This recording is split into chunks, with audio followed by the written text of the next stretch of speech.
Mobile ছাড়া খেতে চায় না, মোবাইল ছাড়া ঘুমাতে চায় না।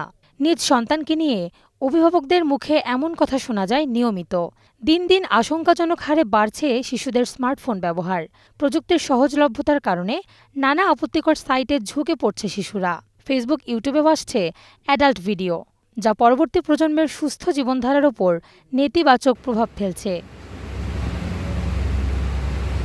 তবে সুখবর নিয়ে এলেন ঝিনাইদহের Shahinur Rahman. Child phone control নামে একটি অ্যাপ নিয়ন্ত্রণ করতে পারবে অপ্রত্যাশিত ভিডিও বা কন্টেন্ট। ফেসবুক বা ইউটিউব সহ বিভিন্ন সামাজিক মাধ্যমে অ্যাডাল্ট কন্টেন্ট এলেই তা মুহূর্তেই নিষ্ক্রিয় হয়ে যাবে। ইন্টারনেট, কম্পিউটার এইখানে এমন একটা জায়গা, এখানে অনেক ভালো কিছু আছে, আবার অনেক খারাপ কিছু আছে। এখানে যেমন আপনি ভালো কিছু করতে পারবেন, আবার নষ্ট হয়ে যাওয়ার মতো অনেক উপাদান এর মধ্যে আছে।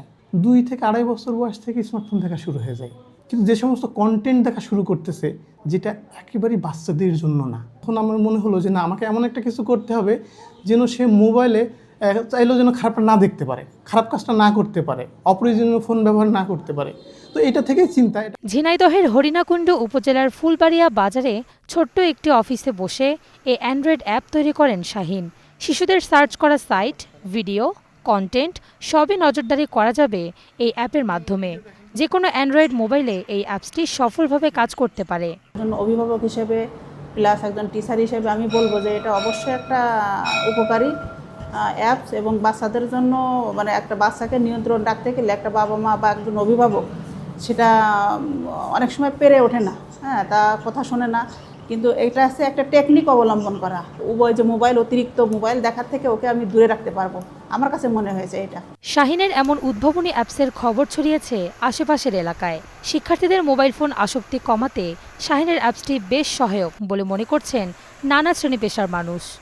আমাদের দেশের শিশুরা দেখা যাচ্ছে যে মোবাইলের প্রতি অসম্ভব অ্যাডিক্টেড হয়ে যাচ্ছে। যেমন মোবাইল দিয়ে যখন মোবাইল দেখার সময় যখন বাচ্চা খায়, তখন বাচ্চার খাওয়ার প্রতি মনোযোগ থাকে না এবং বাচ্চা ওই খাবারের কোনো স্বাদ নিতে পারে না। অনেক সময় দেখা যায় যে খাবারটা খাদ্যনালীতে না গিয়ে শ্বাসনালীতে চলে গিয়েছে। আমি অভিভাবকদের কাছে অনুরোধ জানাবো যে আপনারা আস্তে আস্তে আপনার বাচ্চাকে মোবাইলের আসক্তি থেকে সরিয়ে নিয়ে আসুন। চলতি বছরের ফেব্রুয়ারিতে নিজের তৈরি অ্যাপসের স্বীকৃতি চেয়ে গুগলে আবেদন করেন শাহিন। ভেরিফিকেশন শেষে গত জুলাই মাসে অ্যাপসটি প্লে স্টোরে অন্তর্ভুক্ত করে গুগল। ফেসবুক দেখতে পাচ্ছি। Desk report, star news.